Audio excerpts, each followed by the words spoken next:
Bueno, es un gusto para nosotros conversar con David Enrique Landa, ecologista, extraordinario amigo, basado en la ciencia. Yo le digo guardián de la selva amazónica de nuestro país, porque vive en un paisaje maravilloso, no solamente de plantas, árboles, animales y gente que complementa la cultura de la selva en nuestro país, en el Perú.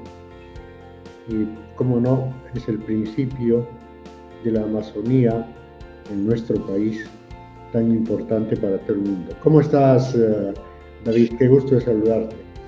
¿Qué tal, Henry? ¿Cómo estás? Muchísimo gusto. Muchas gracias por este contacto. Yo encantado de dialogar y agradecido por esta ventana de opinión que abres tú en tu espacio hacia la Amazonía peruana y en general. Un Yo abrazo. creo, yo, yo creo que es un tema que nos va a ocupar todo el año y mucho tiempo más todavía, ¿no? Es un tema no solamente extraordinario, maravilloso, sino más bien es un tema también riesgoso para el planeta mismo. Entonces creo que es un tema número uno en nuestros andares. Concuerdo absolutamente contigo. Sí, porque necesitamos reflexionar profundamente y llegar a conclusiones de cómo gestionar adecuadamente el territorio del bioma amazónico, ¿no? Que abarca todo el bioma amazónico, que incluye a 8 países, ¿no? Y que tienen que ver, que están conectados con esta cuenca maravillosa. Entonces, y que tiene un contenido muy especial, muy necesario para el devenir del desarrollo de nuestra sociedad. También este bioma es tan importante para el equilibrio climático universal y para la existencia de nosotros mismos, ¿no? Entonces, esta discusión es muy importante y tratar de hacerla de la manera más lógica, más racional, libre de apasionamientos y que nos llegue a conclusiones, digamos, certeras, ¿no? Eficientes. David, la pregunta general es, ¿qué está pasando en la selva ahora? ¿Qué es lo que ha ocurrido a consecuencia del cambio climático después de una gran pandemia? Pero el clima nos ha dado muchas sorpresas en el Perú, especialmente en esta fecha. Bueno, efectivamente, mira, por la excesiva deforestación, o mejor dicho, por la intervención desordenada, ausencia del Estado en la planificación de la ocupación de la superficie del territorio amazónico, hemos tenido como consecuencia una deforestación. En términos generales, el bioma amazónico ha perdido el 18% de su cobertura vegetal, ¿no? Esto va por encima del tamaño de Colombia o Sudáfrica. Es equivalente, digamos, para tener una comparación y hacer una referencia, en lo que se ha perdido. Y se ha perdido por deforestación, la tala indiscriminada de bosques, y que no solamente se talan los bosques, lo cual te dejaría por lo menos salvaguardado los elementos microorgánicos o más pequeños, insectos y todo, sino lo que se ha hecho es incinerarlo, quemarlo, ¿no? Como lo estamos viendo ahí, y se ha dejado pues en una situación absolutamente degradado el territorio amazónico. Esta que no solamente es la incineración per se, que ya sería dejar así, tiene un correlato de consecuencias catastróficas globales, ¿no? Porque cuando tenemos estas emisiones de dióxido de carbono por el humo y toda la combustión que hay ahí, va a haber acumulación de gases de efecto invernadero en la atmósfera, sobre todo el dióxido de carbono, ¿no? Y eso se asocia definitivamente a la pérdida de cobertura forestal. Y eso para para la Amazonía es absolutamente catastrófico porque incide grandemente en la reducción de su capacidad de fijar carbono, de liberar oxígeno y mejor dicho, de mitigar a la atmósfera la presencia de este gas de efecto invernadero, este GI, que es el dióxido de carbono. Entonces hay un desequilibrio en el clima global como consecuencia. Entonces, muchos se discute si esto del cambio climático es verdad o es mentira, es un tema cíclico. Sí, ciertamente, hasta cierta medida es un tema cíclico, pero digamos, este devenir cíclico se ha visto agravado, acrecentado en sus efectos, sequías, lluvias torrenciales de pronto, etcétera, a nivel global, porque es natural, hemos perdido grandes extensiones de masa boscosa, no solamente en el bioma amazónico, sino en el planeta entero, y como consecuencia se agrava todo el sistema climático o se altera de una manera, digamos, catastrófica todo el régimen climático global, ¿no? Entonces, esa es la consecuencia. Y claro, ahí la intervención antrópica nuestra, que viene con la deforestación, con el establecimiento de actividades productivas no planificadas en la Amazonía, como la ganadería, ¿no? O la afección de grandes superficies de la Amazonía, sobre todo en el sur del bioma amazónico, para producir lo que necesitamos, diríamos, en el planeta, alimentos, soya, etcétera, sin ninguna planificación, ha traído como consecuencia, pues, lo que estamos ahora sufriendo, que son sequías impresionantes, como lo que estamos viendo ahí, que el lecho del río Amazonas está casi seco.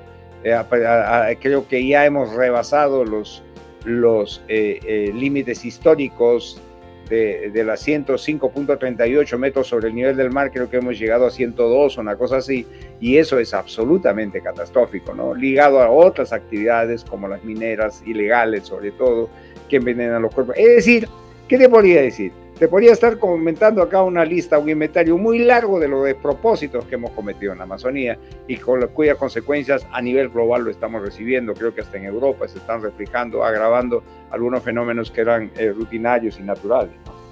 Esto podríamos compararlo con un descuido de carácter científico, no solamente político. Por lo político, en fin, conversan en plazos muy cortos, ¿no? Lo político se mide en periodos de gobierno, o sea, gobernanza, o se mide en periodos climáticos casi normales en nuestra Amazonía.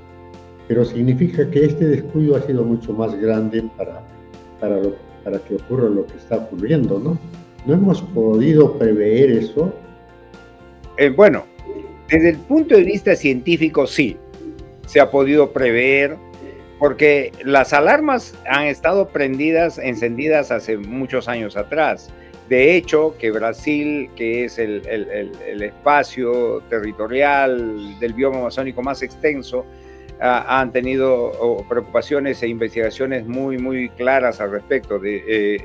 Brasil establece el Instituto de Investigaciones Espaciales, el INPE, Instituto Nacional de Pesquisas Espaciales. Entonces, ahí se tenían datos muy claros y se habían descubierto algunos fenómenos que ocurrían en la Amazonía, ¿no? Que, por ejemplo, el que popularmente o comúnmente se le llama ríos voladores, ¿no? Esto es impresionante, ¿no? Si vemos que por unos cambios de presión atmosférica, porque hay una evapotranspiración que se produce en el bioma amazónico. Aquí lo curioso es que la Amazonía genera su propia dotación de agua, ¿no? Hay otros espacios globales donde las lluvias, las masas de nubes son transportadas por los vientos a otros espacios y eso tiene su periodicidad, tiene sus ciclos, es decir, sus estaciones, y era fácil prever. En el caso de la Amazonía no depende exclusivamente de aquello, sino que genera su propia hidrodinámica, diríamos, ¿no? Cuando las plantas generan a través de los estomas, que son esas boquillas, para que se entienda que está en el anverso de las hojas, van a emitir vapor de agua. Este vapor se va acumulando y se eleva a la atmósfera y produce una diferencia de presión atmosférica que genera un mecanismo de absorción de fluidos, o sea, de aire, ¿no? Y a esto se le dio en llamar la bomba biótica. No es una bomba que explota, sino es una bomba de bombeo, ¿no? Entonces la bomba biótica atrae, y un poco apoyado por los vientos alisios en el Atlántico, que emergen desde el sur hacia el norte, al noroeste, perdón. Entonces vienen trayendo, empujan esta masa de agua ese vapor de agua en un circuito que colisiona con la cara oriental de la cordillera de los Andes y se desplaza hacia el sur del continente y va a privilegiar esta zona del Chaco, que se le llama siempre el triángulo virtuoso, el triángulo de oro, porque ahí hay una acumulación de humedad maravillosa, el Iguazú y etcétera, ¿no? Entonces, eso ha sido afectado ahora. Mira, y hay investigaciones que nos hablan de aquello, todo ese descubrimiento que hacen científicos europeos, americanos, aglutinados en el INPE, el Instituto Nacional de Pesquisas Espaciales de Brasil, y decían que obviamente la capacidad hídrica de ese río volador, para que se entienda, había disminuido significativamente. ¿Y cómo no va a disminuir si el 18% del bioma amazónico ha sido degradado? Entonces quiere decir que hay un 18% menos de capacidad de generación hídrica, ¿no? Y estos ríos voladores transportan más o menos unos 23 mil millones de metros cúbicos de agua al día. El Amazonas descarga al Atlántico algo de 17 mil o 18 mil millones de metros cúbicos. O sea, tiene muchísimo más caudal los ríos voladores que el río Amazonas en sí mismo, y esto ya obviamente ha mermado, y esto tiene una afección, desequilibra el clima global, desequilibra fundamentalmente el clima amazónico, y se agrava más cuando afectamos la cabecera de la cuenca amazónica, que en este caso corresponde a la cabecera que contiene el territorio peruano, no de la Amazonía peruana, ¿no? Bueno, es lamentable, ¿no? Esperemos la respuesta de quienes están encargados de esto, porque la solución no es rápida, ¿no? No, pero la ciencia, como tú con mucha precisión inquirías, la ciencia ya nos marcó, diríamos, la pauta, nos ha advertido. Entonces ya toca a los técnicos, toca a nosotros generar las estrategias para que esto no siga ocurriendo y podamos intervenir el territorio de una manera amigable, de una manera eficiente y tener eficacia en aquello. Y para eso, mi querido Henry, si me permites, ya se ha generado desde Brasil la experiencia de Acre, ¿no? Capital, Cruzeiro do Sul, ahí en Brasil, límite con Brasil, que diga con Perú y Bolivia, con Madre de Dios, y Pando, me parece, en Bolivia. Se trabajó en Acre el zoneamiento ecológico económico, que aquí en Perú y en San Martín me tocó promover, que es la zonificación ecológica económica. ¿Qué es esto? ¿Qué es la zonificación ecológica? Es el estudio profundo del territorio en todas sus manifestaciones, sus cualidades, sus potencialidades y sus intervenciones. Inclusive cuán, digamos, incidido está y mapeado está la intervención antrópica. Esto nos va a generar 15, 16, 20, digamos, cartas que podamos nosotros ver ahí, un mapa geológico, y un poco aventurar el contenido minero, metálico, no metálico, un mapa forestal para ubicar zonas de aprovechamiento forestal o no, un mapa de reservas que por las cualidades de su territorio y su contenido biológico hay que preservar, y por el otro lado un mapa de hídrico, un mapa vial, etcétera, de modo que, y un mapa también de capacidad de uso mayor de los suelos, de modo que nosotros podamos dirigir el posicionamiento, la colonización, la intervención, el asentamiento de las gentes en los territorios amazónicos. Esto ya se ha trabajado, ya tenemos la experiencia de Brasil, es un tema multitemático, muy científico, muy técnico, pero no pasamos a lo que tú acabas de señalar, a la utilización de la herramienta con la implementación de las políticas de ordenamiento territorial que tendrían que ser manu militari. Nadie puede intervenir ni realizar una actividad para lo cual el territorio no tiene condiciones, ¿verdad? Y no tiene cualidades, no tiene potencialidades, cosa que no se hace ahorita, ¿no? La gente viene, se mete a la selva, creen que porque hay árboles el suelo es rico, no es así.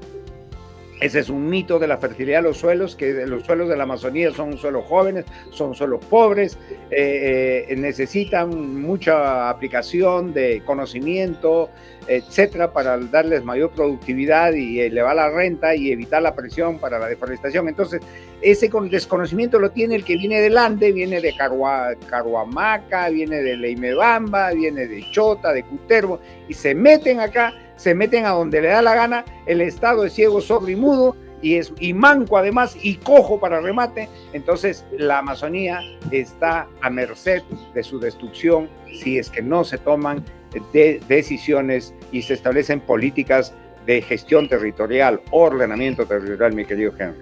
Claro, pienso desde la perspectiva periodística que sería para mí la falta de educación en todos y un descuido tremendo de quienes, sabiendo esto, no han podido generar desde sus puestos de comando y liderazgo una postura favorable a la Amazonía, cosa que la hemos venido viendo hace tiempo, David, en nuestras... No, sí, realmente es catastrófico, Henry, y la gente puede pensar que uno es alarmista. No, es catastrófico. Mira, ahí veíamos algunas imágenes, ¿no?, que se van poniendo. Por ejemplo, esta imagen de acá pertenece a estos agricultores que se meten en lo profundo de la Amazonía. Mira cómo están saliendo voy a sacar la imagen para que vean cómo están saliendo las acémilas por esos caminos. Esta gente es tan vigorosa, tan útil, tiene una energía tremenda para hacer producir el territorio, que de lo más recóndito, con todas esas dificultades, sacan adelante sus actividades. Imagínate tú si estarán ubicados adecuadamente, con un posicionamiento direccionado.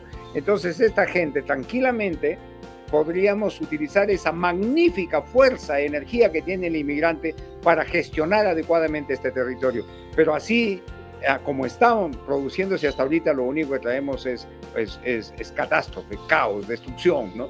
Y no solamente es la pérdida de la cobertura forestal con la tala de los árboles, no solamente es la incineración de los mismos, ¿no?, sino que, digamos, la destrucción y la pérdida de biodiversidad maravillosa que tiene este lugar. Y no digo maravillosa en términos de contemplación, de que, ay, qué bonito el otorongo, qué linda la boa, y qué sé yo, y qué bonito el tucán o el guacamayo. No, sino en términos de utilización para las diversas actividades que necesitamos. Ahí tenemos infinidad de principios activos todavía en algunas ranas, en algunos ofidios, en las plantas mismas medicinales que hay que investigar, y hay todo un mundo por descubrir y toda una economía por desarrollar al respecto, ¿no? Entonces, el modelo de gobierno peruano es un modelo que ya es caduco absolutamente. El Perú es el país más diverso del planeta, desde el punto de vista climatológico. De las 117 zonas de vida que se clasifica el planeta, el Perú tiene 84 zonas de vida. No hay país más diverso, no hay territorio en el mundo más diverso que el Perú. Si habría que regenerar el planeta, tendría que ser a partir del Perú, ¿no?, que tenemos desde los nevados que tú mencionabas, que ahora están perdiendo los glaciares, hasta el llano amazónico, ¿no? Entonces, esto hay que cuidar, y el Estado tiene que corresponder a este tipo de país. Ya no podemos estar con un modelo de Estado unitario, centralista, limacéntrico. Por ejemplo, estos temas amazónicos se ponen en agenda cuando hay incendios forestales, cuando hay alguna catástrofe. Mientras no haya aquello, la Amazonía está olvidada, ¿verdad? Se toman un avión para venir a Iquitos o a Tarapoto a divertirse, pero no venimos a gestionar. Entonces, tenemos que ya diferenciarlo. El proceso de descentralización y conformación de regiones tiene que ser mucho más intenso, y no se tienen que medir solo en capacidad de gasto, que es deficiente, es cierto, sino en capacidad de gestión del territorio. Y para eso no necesitamos que nos dicten la partitura desde una región que no es tan diversa como la Amazonía, sino para eso necesitamos nosotros autogestionarlo. Por ejemplo, te lo pongo así, perdóname que me extienda, Henry, pero en el tema de ordenamiento territorial, a partir de la zonificación ecológico-económica, ¿de dónde salió esa propuesta? Que no nos entendía en el Congreso. Desde San Martín. Yo tenía que viajar muchas veces al Congreso a dar conferencias referentes a qué es ordenamiento territorial y para qué sirve la zonificación. Allá entendían ordenamiento territorial con demarcación territorial, o sea, acabar con los problemas de límites. Es decir, había una pobreza de conocimiento de gestión territorial. Bueno, ahora de aquí hemos dado la pauta.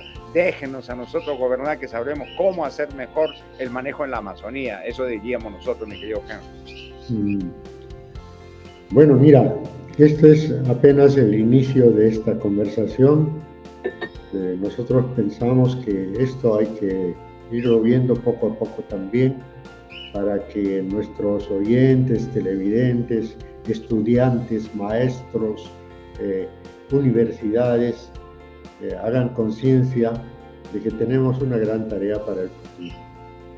Tal vez ese futuro primero, el más cercano, que está ya en esta situación catastrófica, y lo iremos comentando en una serie de programas que vamos a tener desde nuestros medios de comunicación para poder alentar al mundo a una verdadera modificación de nuestro planeta para que sirva a los fines de la humanidad. Parece que se olvidan de eso, ¿no? Que este es el único hogar que tenemos donde hay vida plena, y lo estamos tratando como si fuera un lugar de visita o de turismo, con todos los peligros que significa eso. Nuestro país es maravilloso, pero al mismo tiempo de ser maravilloso es delicado, porque son sistemas de plantas, de animales, de dependencia, de enfermedades, de virus, que nos van a marcar, digamos, la existencia permanente. Y multiprofesional, porque estamos hablando no solamente de educación en primer lugar, sino también de salud, también de energía, que es otra cosa que tenemos que plantear en este camino, y en fin, todo, como esto que se está llamando ahora en el marco de los convenios internacionales, por ejemplo, de la Alianza del Pacífico, como objetivos del milenio, ¿no? Y esos objetivos del milenio es verdad que hay que atenderlos como lo que son, con la plenitud que debe alcanzar para poder vivir bien y mejor, mientras no encontremos otro planeta donde otra vez ir a jugar a la guerra entre los unos y los otros. Sí, completamente de acuerdo, ¿no? Necesitamos reflexiones muy profundas y muy pragmáticas, muy técnicas.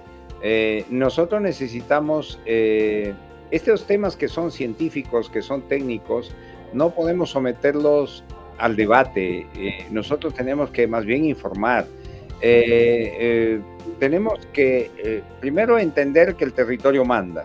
O sea, quiero decir de que nosotros nos tenemos que adaptar a las condiciones del territorio. No debemos querer hacer que el territorio se adapte a nuestras condiciones, porque ya las consecuencias las estamos sufriendo. Entonces nosotros adaptarnos, tenemos que adaptarnos, intervenirlo de una manera tan sustentable, de modo que en el mismo sentido lo que significa sustentabilidad, que se queden los recursos manejados, que nos den bienestar y garanticen su cantidad y calidad a las generaciones que vienen. Tenemos el conocimiento para aquello, generamos ciencia extraordinaria, se vienen los procesadores cuánticos y con eso vamos a acelerar las conclusiones, ¿verdad? Referente a la investigación científica, y de eso levantaremos las estrategias de manejo de los recursos que tenemos. Y por el otro lado, lo uno te lleva a lo otro, que es que podemos ser democráticos en todo, pero nos tenemos que someter a la dictadura del conocimiento. A la única cosa que tenemos que someternos a la dictadura de la ciencia y del conocimiento. Porque a veces vemos que se someten al asambleísmo cuestiones absolutamente técnicas, y para decirlo en un ejemplo muy plano, de repente acá cuando empieza a llover mucho, votamos por unanimidad que llueva para arriba, pero salimos y sigue lloviendo para abajo, ¿no? Entonces esas cosas no pueden someterse a la disquisición de un frente de defensa, a la disquisición de un colectivo muy entusiasta, muy romántico, sino que tenemos que ser muy realistas y pragmáticos en el manejo y la administración y la gestión de nuestro territorio, ¿no? Y muy técnicos. Yo pienso eso es la única manera, como tú dijiste hace un momento, de una manera muy afinada y muy certera. Se está haciendo investigación, cómo va el tema científico al respecto, qué es lo que está atrasado, lo científico o lo político. Lo científico está avanzado, lo que está desfasado es lo político. En lo político aquí estamos fallando terriblemente, y creo que ¿por qué? Porque nuestros enfoques no son con un criterio territorial, mi querido Henry. Y humano. Y humano, ¿no? Así es. Ahí vamos a tener varios temas, David, porque trataremos un poco, nos enseñarás o nos enseñarán nuestros amigos, quienes estén de acuerdo con nosotros o en contra de opiniones como la nuestra, cómo hacer para hacer de este mundo mejor para vivir. Así es. Ese es un mensaje que debemos dejar para nuestros jóvenes y para quienes nos han escuchado por ahora. En este espacio seguiremos tratando cosas de esta naturaleza con la ayuda de nuestro amigo David Landa en el lugar de los hechos, porque lugares ahí también, la costa tiene lo suyo, que tenemos que cuidar, ¿no? El mar, el agua, en fin, están dentro de nuestro tema, David. Creo que tenemos para bastante. Así es que yo te agradezco esta conversación, conversación nuestra casi permanente sobre el trabajo que tenemos que hacer sobre esto que nos rodea, que es tan rico y de verdad maravilloso, porque me limito a pensar que nuestro paisaje cambie a la verdad de nuestros ojos para hacernos sentir lo que sentimos cada uno. Cada uno se encuentra en su ambiente y mide su tiempo. Esa es nuestra tierra y no todos la tenemos igual. Así es.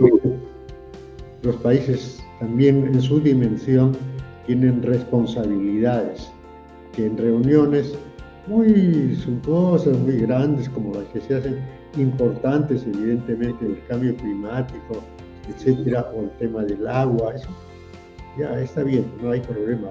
Es el espacio de la investigación, es el espacio del estudio, lo que tú quieras, pero no podemos irnos moviendo contemplando ese espacio a estas alturas, ¿no? Así es, totalmente de acuerdo, querido Henry. Sí, subrayo tu comentario. Bien. Un abrazo muy cordial para ti. Te dejo un par de minutos para también decir lo que tú pienses. Yo tengo la mala costumbre de hablar mucho cuando estoy con personas como tú, que son un mundo de posibilidades.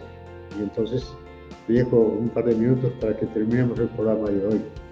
Gracias. No, nada más que, y de modo breve, tú mencionaste estas reuniones pomposas que se hacen, donde llegan, toman los aviones, llegan a los lugares, disertan, luego cierran las laptops, guardan y las mochilas y luego vuelven a tomar los aviones y vuelven a sus lugares muy cómodos, muy lindos. No me refiero a todos, seguramente entre ellos hay gente muy preocupada y que duda cabe que también estas reuniones ayudan en algo, pero no atacan lo sustancial, definitivamente, ¿no?